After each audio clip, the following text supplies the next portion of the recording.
Hello guys, I am Sunny Sharma and welcome to my channel सोच पर प्रहार।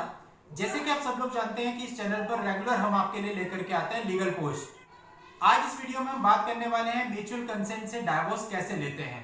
तो आज की इस वीडियो में मैं आपको पूरी जानकारी दूंगा कि अगर आप म्यूचुअल कंसेंट से डाइवोर्स लेना चाहते हैं तो इसकी क्या प्रक्रिया है, क्या इसका जुरिडिक्शन होता है, मतलब कि इसके लिए आप जो केस है वो कहां पर फाइल करते हैं, केस की पूरी प्रोसीजर क्या होती है, केस में कितना टाइम लगता है और केस पर सुप्रीम कोर्ट की जो लेटेस्ट गाइडलाइंस हैं वो क्या है। तो मैं आपसे कहना चाहूंगा कि अगर इस कानून को आप बारीकी से समझना चाहते हैं तो इस वीडियो को स्टार्टिंग से लेकर एंड तक पूरा जरूर देखिएगा, ताकि आपको इस कानून की अच्छे से जानकारी मिल जाए और आपके मन में कोई भी डाउट ना रहे। लेकिन यदि इसके बावजूद भी आपको ये लगता है कि आपके मन में कोई डाउट है तो आप मुझसे कमेंट सेक्शन में पूछ सकते हैं। मेरी पूरी कोशिश रहेगी कि मैं सभी के कमेंट्स का आंसर जरूर दूं। तो आगे बढ़ने से पहले आपसे कहना चाहूंगा कि अगर आप हमारे चैनल पर अभी नए हैं और आपने अभी तक हमारे चैनल को सब्सक्राइब नहीं किया है तो सब्सक्राइब कर दें और नोटिफिकेशन आइकन पर जरूर क्लिक कर दें, ताकि जब भी मैं कोई ऐसी लीगल पोस्ट लेके आऊं उसकी जानकारी आपको सबसे पहले मिले। तो चलिए अब स्टार्ट करते हैं आज के इस इंपॉर्टेंट टॉपिक को। दोस्तों, अब हम बात कर लेते हैं कि ये जो म्यूचुअल कंसेंट से डाइवोर्स के लिए पिटीशन है ये कहां पर फाइल की जा सकती है। तो इसके 3 जुरिडिक्शन हो सकते हैं। जहां पर आपकी मैरिज हुई हो उस प्लेस पर आप ये पिटीशन फाइल कर सकते हैं, या करंटली जहां पर लड़का निवास कर रहा हो, रह रहा हो, वहां पर ये पिटीशन फाइल की जा सकती है, या करंटली जहां पर लड़की रह रही हो वहां पर ये पिटीशन फाइल की जा सकती है। अब इसके बाद हम समझ लेते हैं कि म्यूचुअल कंसेंट से डाइवोर्स के लिए जब आप पिटीशन फाइल करते हैं तो इसके लिए क्या क्या कंडीशंस कंपलसरी है। तो इसमें जो पहली कंडीशन है वो ये है कि पति और पत्नी दोनों सहमत होने चाहिए। दूसरी कंडीशन है कि पति और पत्नी कम से कम 1 साल से अलग अलग निवास कर रहे हो। तीसरी कंडीशन ये है म्यूचुअल कंसेंट से डाइवोर्स के लिए उनको फोर्स ना किया जा रहा हो, उकसाया ना जा रहा हो, बल्कि वो अपनी फ्री कंसेंट से, अपनी सहमति से ये डाइवोर्स ले रहे हो। और फोर्थ कंडीशन ये है कि पति और पत्नी के बीच में सारे सेटलमेंट पूरे हो चुके हों। उदाहरण के लिए यदि उनके बीच में कोई मुकदमेबाजी चल रही है तो उसे निपटा लिया गया हो, और इस पर अभी आगे हम विस्तार में चर्चा करेंगे। तो ये 4 कंडीशंस जरूरी हैं म्यूचुअल कंसेंट से डाइवोर्स को फाइल करने के लिए। अब हम समझ लेते हैं इसका प्रोसीजर क्या है, किस तरह से आप म्यूचुअल कंसेंट से डाइवोर्स के लिए पिटीशन फाइल कर सकते हैं। अगर पति और पत्नी दोनों म्यूचुअल कंसेंट से डाइवोर्स लेना चाहते हैं तो इसके लिए सबसे पहले उन दोनों को फैमिली कोर्ट में एक पिटीशन फाइल करनी पड़ेगी। अब ये जो पिटीशन होगी इसमें सबसे पहले आपको कुछ बातों का ध्यान रखना है जो कि मेंशन की जानी बहुत जरूरी है। वैसे तो यदि आप कोई वकील हायर करते हो, कोई एडवोकेट हायर करते हो तो वो आपको पूरा गाइड करता है और वो पिटीशन भी खुद ही ड्राफ्टिंग करता है, उसको खुद ही बनाता है। बट फिर भी आपकी नॉलेज के लिए आपको पता होना चाहिए कि कौन से ऐसे पॉइंट हैं जो कि उसमें होने आवश्यक है। सबसे पहले तो इस पिटीशन में ये लिखा जाता है कि आपका विवाह किस तारीख को हुआ था।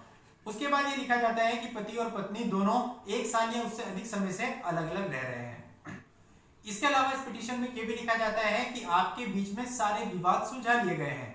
अब आपके बीच में कोई भी विवाद शेष नहीं है, ना तो स्त्री धन से रिलेटेड, ना तो बच्चे की कस्टडी से रिलेटेड, ना तो मेंटेनेंस से रिलेटेड, ना तो किसी और चीज से रिलेटेड। सारे विवाद सुलझा लिए गए हैं और अगर जो आपके बीच में पहले से मुकदमे चल रहे हैं उन मुकदमों को भी निपटा लिया गया है।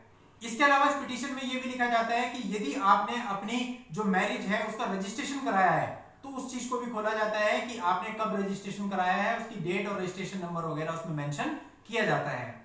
इसके अलावा यदि आपके पास बच्चा है तो इसमें यह भी मेंशन किया जाता है कि बच्चे की कस्टडी किसके पास रहेगी, और जिसके पास भी कस्टडी रहेगी उसके पास दूसरा पक्ष बच्चे से मिलने कब कब आ सकता है और कैसे आ सकता है।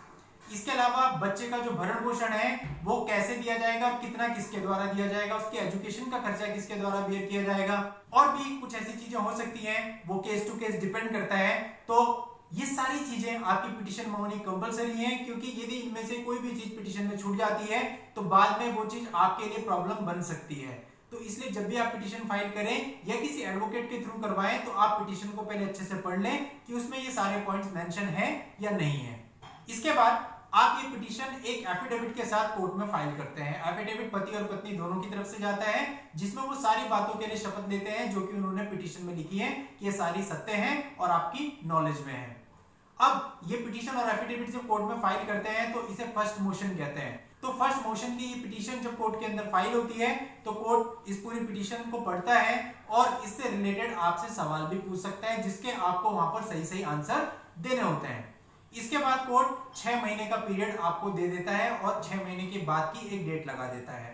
ये 6 महीने का जो पीरियड दिया जाता है, इसको देने की जो मंशा है कानून में वो ये है कि इस 6 महीने के अंतर्गत आप पुनर्विचार कर लें।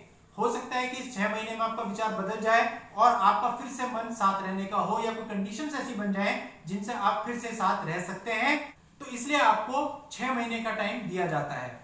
इसके बाद जब 6 महीने पूरे हो जाते हैं तो आप फिर से वहां पर कोर्ट में एक एफिडेविट देते हैं। हस्बैंड और वाइफ दोनों की तरफ से एक जॉइंट एफिडेविट बनाया जा सकता है, जिसको सेकंड मोशन का एफिडेविट कहते हैं। अब इस एफिडेविट में भी आप वही सारी बातें लिखते हो और साथ ही साथ ये भी लिखते हो कि 6 महीने गुजर चुके हैं और आज भी कंडीशंस वही हैं, आज भी हम अलग होना चाहते हैं और कुछ भी बदला नहीं है। अब जब ये एफिडेविट कोर्ट के सामने जाता है और कोर्ट इसको पढ़ता है, तो इसके बाद कोर्ट आपसे 2-4 क्वेश्चन इससे रिलेटेड पूछ सकता है, जिसके आपको जवाब देने हैं, और कोर्ट संतुष्ट होते ही आपके लिए डाइवोर्स की डिग्री पारित कर देता है। तो इस तरह से म्यूचुअल कंसेंट से आपका डाइवोर्स हो जाता है। दोस्तों, अब हम ये बात करते हैं कि जो 6 महीने का पीरियड कोर्ट देता है, क्या इसको वेव ऑफ किया जा सकता है, क्या इसमें छूट मिल सकती है? फ्रेंड्स, सुप्रीम कोर्ट ने इस संबंध में लेटेस्ट गाइडलाइन जारी की है। सुप्रीम कोर्ट ने स्पष्ट कहा है कि ये जो 6 महीने का पीरियड है, इसको ट्रायल कोर्ट वेव ऑफ कर सकता है, लेकिन इसके लिए कुछ कंडीशंस पूरी होनी चाहिए। जैसे कि मैंने आपको पहले बताया था कि म्यूचुअल कंसेंट से डाइवोर्स को फाइल करने के लिए कम से कम आप 1 साल से अलग रह रहे हो। लेकिन अगर आप 6 महीने के पीरियड को वेव ऑफ करवाना चाहते हैं, तो इसके लिए सुप्रीम कोर्ट ने गाइडलाइन जो दी है उसमें यह है कि आप 18 महीने से अलग रह रहे हो। यानी अगर आप 18 महीने से अलग रह रहे हैं और उसके बाद आप पिटीशन फाइल करते हैं, तो ये 6 महीने का पीरियड वेव ऑफ हो सकता है। इसके साथ साथ सुप्रीम कोर्ट ने यह भी कहा है कि कोर्ट को यह भी देखना पड़ेगा कि क्या उनके बीच में एक साथ रहने की, सुलह समझौता की, मीडिएशन, काउंसलिंग की सारी संभावनाएं खत्म हो चुकी हैं। यदि अब कोई भी संभावना नहीं बची है तो आपका पीरियड वेव ऑफ किया जा सकता है, और इसके साथ साथ आपके पास कोई पुख्ता रीजन होना चाहिए कि क्यों ये 6 मंथ्स का पीरियड वेव ऑफ कर दिया जाए, जिसे आप कोर्ट को बताएं। तो अगर ये सारी कंडीशन आप फॉलो करते हैं तो कोर्ट सुप्रीम कोर्ट की गाइडलाइन के अकॉर्डिंग आपके इस वेटिंग पीरियड को, जो कि 6 मंथ्स का होता है, वेव ऑफ कर सकता है। तो ऐसे केस में आपको फर्स्ट मोशन की पिटीशन के 1 हफ्ते के बाद वेव ऑफ के लिए एप्लीकेशन लगानी होती है, और इस 6 मंथ्स के पीरियड को वेव ऑफ कर सकता है और आपको तुरंत डाइवोर्स की डिग्री दी जा सकती है। दोस्तों, इसके बाद हम बात कर लेते हैं कि ये जो म्यूचुअल कंसेंट से डाइवोर्स होता है, इसमें मिनिमम और मैक्सिमम कितना टाइम लग सकता है। बात कर लेते हैं सबसे पहले मिनिमम पीरियड की। मिनिमम पीरियड के लिए, जैसे कि मैंने आपको पहले बताया था कि म्यूचुअल कंसेंट से डाइवोर्स की पिटीशन फाइल करने के लिए 1 साल से पति पत्नी अलग रह रहे हो, यानी 1 साल तक हो गया जब आप पिटीशन फाइल करते हैं। फिर पिटीशन फाइल करने के बाद कोर्ट 6 महीने की डेट लगा देती है, और यदि आपने मान लीजिए 6 मंथ्स के पीरियड को वेव ऑफ भी करा लिया, तब भी कम से कम 1 साल तो आपको इसमें लग ही जाता है। तो जिसका मिनिमम टाइम पीरियड हुआ ये 1 साल हो गया। अब मैक्सिमम टाइम पीरियड की बात कर लेते हैं। तो मैक्सिमम में भी कोई कंडीशन लागू होती है कि सबसे पहले तो आप 1 साल से अलग रह रहे हो, तभी आप पिटीशन फाइल कर सकते हैं। तो 1 साल तो वो हो गया। इसके बाद जब आप फर्स्ट मोशन की पिटीशन फाइल कर देते हो, कोर्ट 6 मंथ की डेट लगाती है। तो यहाँ मैं आपको बताना चाहूंगा कि कोर्ट इस 6 मंथ्स को बढ़ाकर 18 मंथ्स तक भी कर सकती है। ऐसा किन कंडीशन में कोर्ट करती है? जब कोर्ट को ऐसा लगता है कि आपके बीच में अभी भी कोई ऐसे इश्यूज रह गए हैं जो कि सेटल नहीं हो पाए हैं, कोई मुकदमा चल रहा है जैसे कि, या कोई और ऐसा इशू है, तो कोर्ट की नजर में अगर ये आ जाता है तो कोर्ट कहती है कि पहले आप अपने इस इशू को सेटल करो। तो वो मैक्सिमम 18 मंथ्स तक की डेट लगा सकती है। तो इस तरह से 1 साल वो और 18 मंथ्स ही है, यानी कि टोटल 2.5 साल का टाइम हो गया।